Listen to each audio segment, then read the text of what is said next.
Good morning, everyone. Thank you for coming today. This is 1 Million Cups, and today we've got Justin here from Sustainable Kitchens. He's going to tell you all about his business idea, but first I want to thank a couple businesses before we start. One is Field 59, who is doing our live stream recording. They're here every week recording our 1 Million Cups presentations. They also upload them onto YouTube, which is awesome. And coffee is provided by Crescendo, and Nordic is sponsoring that coffee. So thank you to Nordic. And before we start, I'm going to pass the mic around for introductions. Just so you know, this mic is for the live stream to pick up everyone's voice, so it's not actually amplifying anything, but it's not broken, so keep that in mind as you're using it. So we'll start here. Please tell us what you do and where you're from. My name is Peter Cavey. I'm with Merrill Lynch here, and I work with startups and people with great ideas, and it's just a really invigorating environment, so I'm happy to be here. My name is Spencer Fricke. I'm a computer engineer here at UW-Madison. I'm Amanda Schwegler. I work with a local web application development company called Earthling Interactive, and I work on our product development team. Hey, my name's Ed Graves. I'm the business and technology librarian here at the library. I'm so glad you guys are here. Talk to me if you have any questions about the library. I'm Laurel White. I'm the tech reporter for the Cap Times. I'm Dan Anderson. I'm with Baker Tilly. We're an accounting and tax firm. My name is Dr. Lee Harubi, and I'm a chiropractor here in Madison. Steve Claude, co-founder of 32 Auctions, which is a platform for hosting and managing silent auctions. I'm Shyla Gorham. I work for CBL Properties. We own malls across the country, and I like to work with entrepreneurial people who are like getting their business started. My name is Gregory St. Ford. I'm the executive director at 100 State. We're a co-working community of 200 plus members. Hi, my name is Jack Gloss. I'm a student at UW. I'm here on behalf of a student organization called ISIC. We're an international org that works with local businesses to source global talent. I'm Ian Kovachunki, also student at UW, and here for ISIC Madison as well as Envoy now. My name is Ashlan. I'm a chemist. I'm from Buenos Aires, Argentina, so I came a long way here. And I'm working at an aquaponics startup in Lodi. My name is Colin Tompkins, and I'm a research analyst at the Kauffman Foundation, and we do research, policy, education, and programs for entrepreneurs. I'm Drew Corson. I'm an attorney at Knight & Boucher. I'm William Hakizimana. I'm the co-founder of Export Abroad. Shobhan Thacker with HealthX Ventures, a venture fund right across the street focusing on digital health. Rachel Neal, one of the organizers of 1 Million Cups, and I also work with Nordic Consulting. Great, and I don't think I introduced myself. My name is Sarah Nutty. I'm one of the organizers of 1 Million Cups. I also work at Catalyze, which is a health IT company downtown. Well, Justin, kick us off. Awesome. Well, we're missing one introduction. Oh, Pippa. Wonderful. How's everybody doing? Good. Awesome. You didn't come all the way from Argentina for this, did you? Just for me? Oh my goodness. Wow. It's a lot of pressure. Okay, so my name is Justin Johnson. I had a presentation to go along with this. It's non-essential. It's really more a respite from having to look at me. But it's not cooperating. Some of the images aren't working, so we're just going to leave it be, and you'll have to look at my face. So, like I said, my name is Justin Johnson. I own a company called Sustainable Kitchens. We're based in Milwaukee, and we do a little bit of work in Madison. And I'll just, is anybody here because they have a particular interest in food service or kitchens or anything like that? Yes? Wonderful. So I'll tell you a little bit about, first of all, has anybody ever stayed in the hospital? You don't have to tell me why. How was the food? Awesome? It's fantastic, delicious, mouth-watering. So typically, places like hospitals, schools, senior homes have the worst food on the planet, right? And what Sustainable Kitchens aims to do is to try to fix that. And I want to tell you a little bit about one hospital in particular that grows its own food. They raise about 75 crops in the growing season on site, on the actual hospital grounds, that get pulled into the kitchen and used for the patient and visitor, customer, employee meals. They employ an amazing staff of people. Not your typical, what you sort of envision as the hairnet lunch lady slopping the gruel on the plate. Like, these are serious cooks. They have a real awesome state-of-the-art kitchen, and everything for patients, for employees, is made to order and made from scratch. And when I say from scratch, I mean they don't buy mayonnaise or ketchup. Everything is made in-house. Soup stock. They make their own sausage. They make their own pepperoni. They break down whole animal protein. So they get a half a pig from a local farm, and they buy a couple whole cows a year. And when they have fish on the menu, they bring in whole fish. Now, as you're imagining this place and what this place must be like to work at and to dine at, where would you picture that this place is in the world? Like San Francisco or Vermont or Portland, Oregon, right? Actually, this place is about 45 minutes east of us, and it is called the Harvest Market, and it is inside the Watertown Regional Medical Center right here in Watertown, Wisconsin. Has anybody ever heard of Harvest Market? No? Okay. So Harvest Market was opened in November of 2013. It was the brainchild of yours truly. It was a place that really a very progressive administration had this idea that they wanted to invest in the health of the community, and they thought that the patients and the hospital employees should have the best food possible. So they recognized that they didn't know how to do that because they weren't restaurateurs. So they started recruiting for a chef, and I was the lucky one to get that job. And when I got that job, I realized that they were serious, and they were really putting all their chips to the middle of the table and really investing all of their resources and time and energy to really make this place awesome. And we really went off the deep end with it. I was there for 3 years. In 2013, we were nominated for a National Restaurant Association Award for Operator Innovations and Sustainability. In 2014, I won Food Service Director of the Month for May of 2014, which is a national award. And I started to get a lot of interest from area food service directors and administrators of hospitals, schools, senior homes that wanted to come out and see this place because we had gotten a lot of local and national press for it. So they wanted to see it for themselves and see like how we actually did this. So when invariably they would come through and they would take the dime tour, and they would always leave kind of with their head spinning like, this is really cool, but we would have no idea where to begin. And that's when I kind of had the light bulb go off, and I thought I should really just go into business for myself and help other people do this. So in January of 2015, this year, I made the very scary decision to sever myself from a regular paycheck. And I, came home and I told my wife that I was going to quit my job and start my own business. And she was like, I don't have a job either, right? I was like, well, just hang in there with me for a minute. And we were very fortunate that we had a couple of clients right out of the gate, restaurants actually. And that really kind of grew and developed into some other opportunities as well with some senior homes and hospitals. And I'm very proud to say that didn't take out a loan to start the business. I have no partners. We have no debt. Didn't run up a, $100,000 credit card line to get going. All of the expenses that the business has incurred has been paid for by what the business has made. And that's something that's, I think, fairly rare in the world of startups, but something that we're very proud of. And to be perfectly honest, we could continue to operate like that, but I have sort of grander goals. We want to take this nationally and eventually globally, because really the places where people spend the most time are at their jobs and in school, and for older folks in the senior home. Why wouldn't that food be the best that it could possibly be?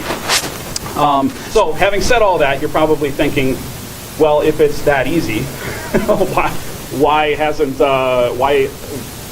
is there this stigma about hospital food? Essentially what we do is we try to really simplify and streamline operations. One thing that we don't really think about that much is that convenience, processed, frozen, boil in a bag, soup, Salisbury steak in the aluminum pan, those are all fairly new inventions. Convenience food like that really started to become prevalent in like the late 60s. But schools and hospitals and senior homes have been around for a lot longer before that. So there was a time, not that long ago, where everything in the hospital and everything at the school was made from scratch because there was no other option. And what has happened in the industry is that we've sort of painted ourselves into a corner where we've created essentially this broken system where it has to operate supported by convenience food. So what we do is we go in and we kind of assess the operation. We assess the facility, the staff. However, we don't recommend staff changes. We always go in and our first goal is to change the food service and to elevate the food service using what people already have. Like, we don't go in and say, well, this person has a bad attitude and this person doesn't have the essential skills, so we need to fire these 5 people and then bring in better people. We don't do that. We come in and we identify what they need to know that they don't, and then we put together a training program for them. All of the operational systems that are a lot of times missing in the healthcare food service system, like HACCP plans and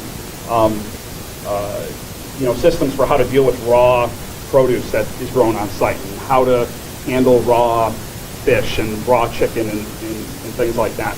And then, of course, menu and recipe development, and then the marketing and branding and PR that goes along with making the world know about this awesome new thing that we created. Am I off mic? All right, now I'm good?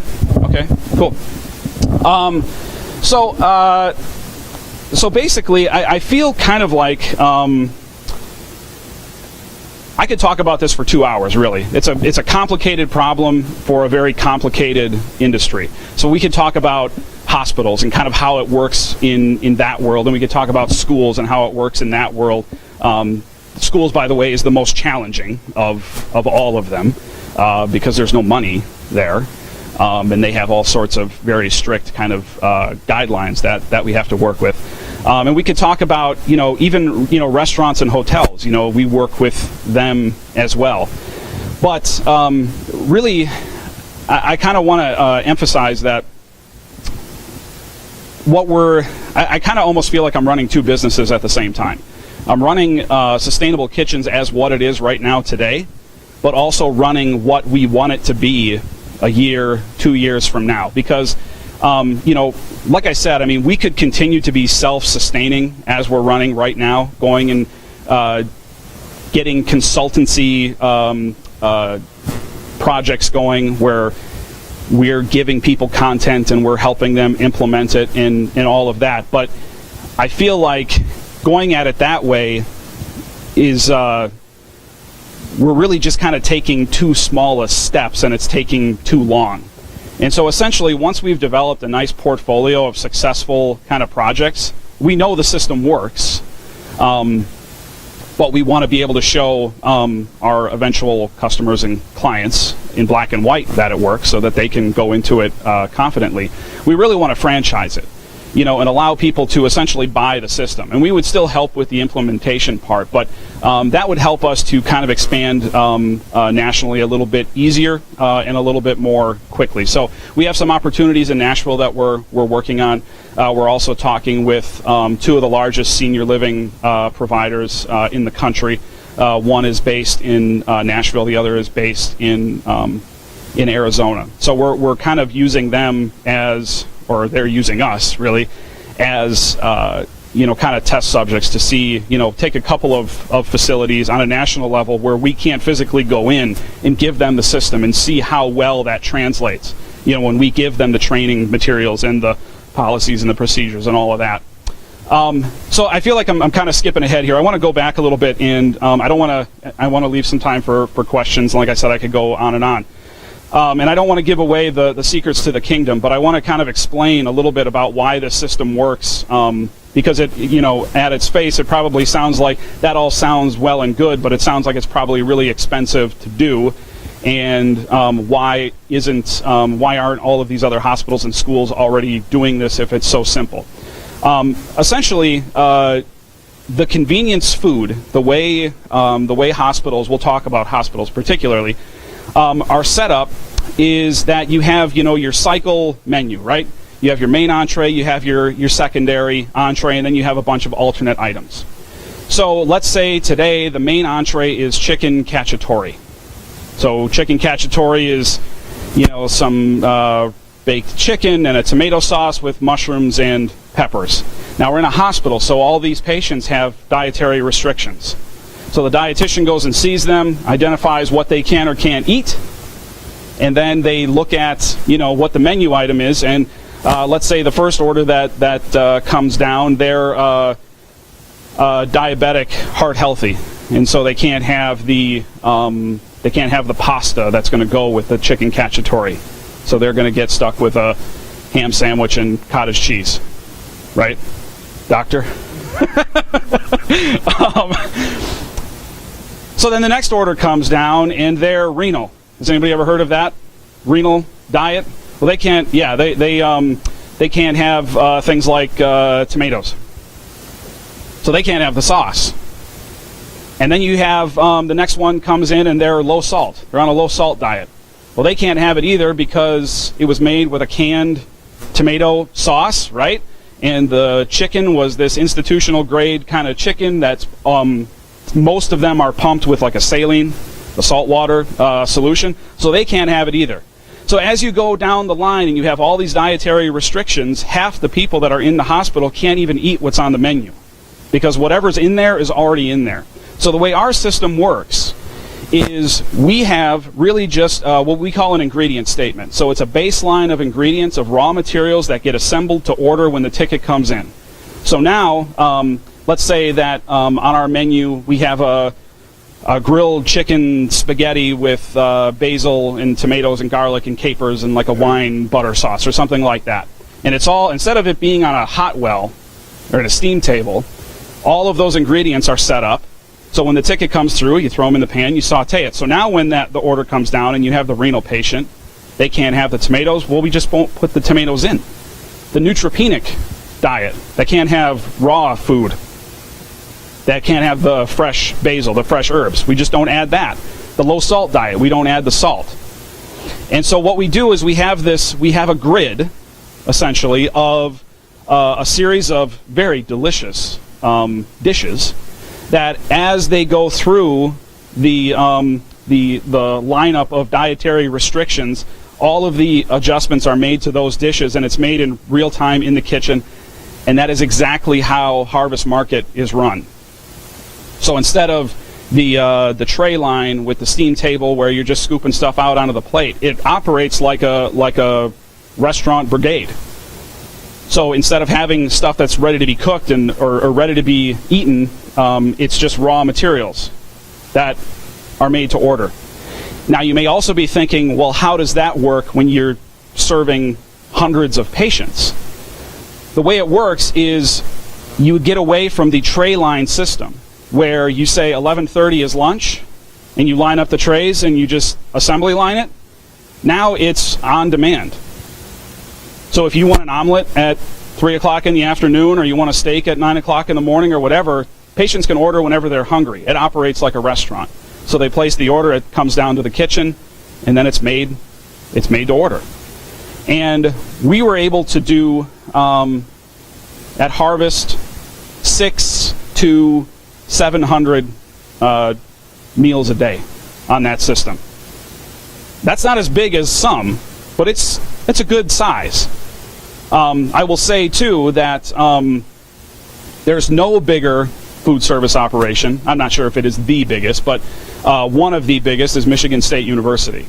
They do 40,000 meals a day.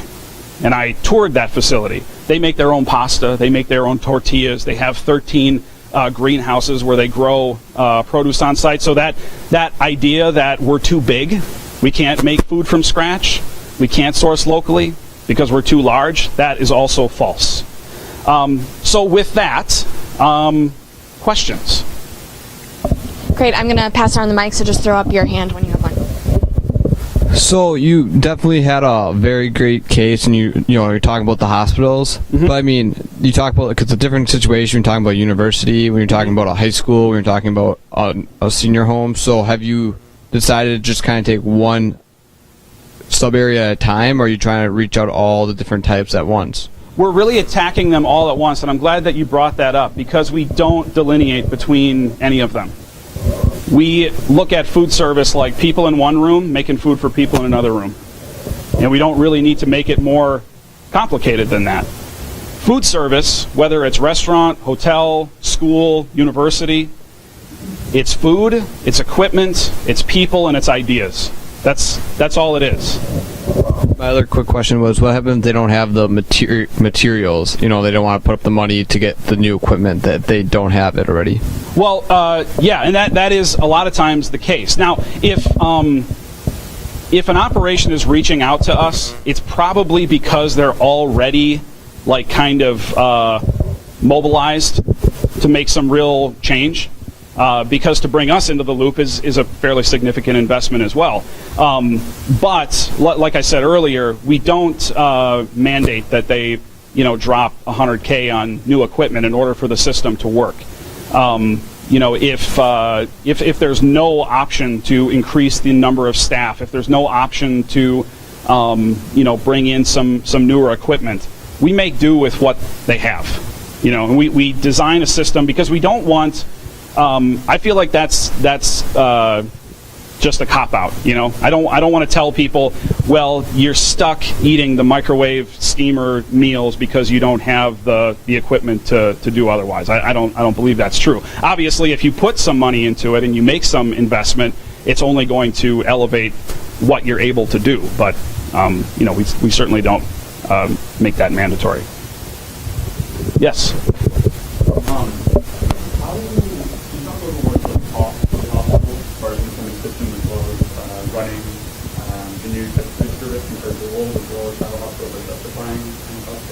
Sure. That's another excellent point, because the perception often is that if we move our food service from an institutional style to a made-to-order from scratch, it's going to cost more money, right? And the opposite is true. At Harvest, when we went from the old model of the heat and serve, or dump and serve as I like to call it, to made to order from scratch, we reduced the raw food cost by 12%. And that sounds like, really? How is that possible? But when you think about it, it makes sense, because when you're buying the Salisbury steak in an aluminum pan, and you're buying the broccoli cheddar soup in the bag that you drop in the water, you pay a premium for the convenience of not having to make that. The cost of the raw materials to make all of those things is much lower than that finished product. Does that make sense?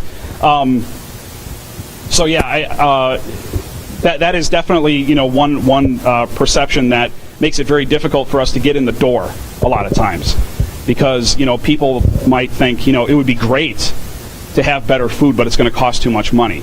And that's why we really need to be able to get in front of people and show people the system, to show them that's not actually the case.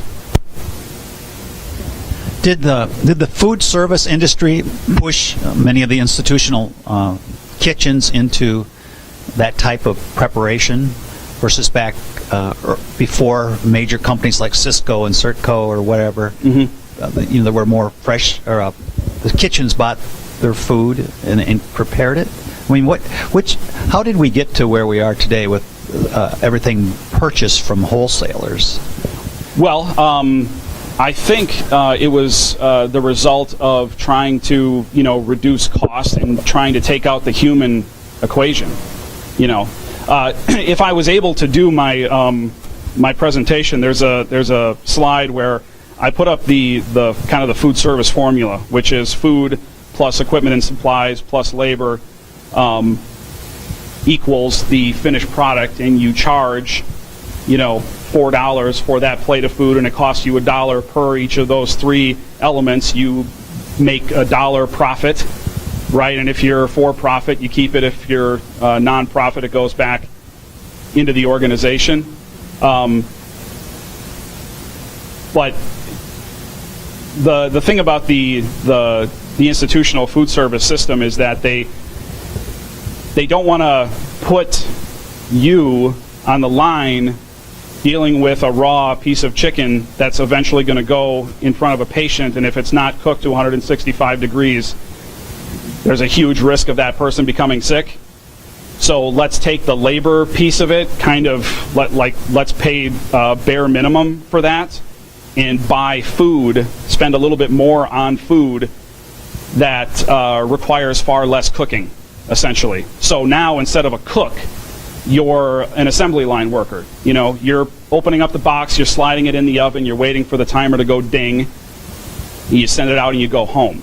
And I think that's really probably more what it was about. And so that's why we really try to, as much as we focus on local sources and really making tasty dishes, it's really more about the people. It's about changing the culture and training the people that are on the front lines to be comfortable with fresh food. And we're not talking about like crazy ingredients either. We're talking chicken and carrots and potatoes and green beans and fish, and how many different things can we make out of just those items?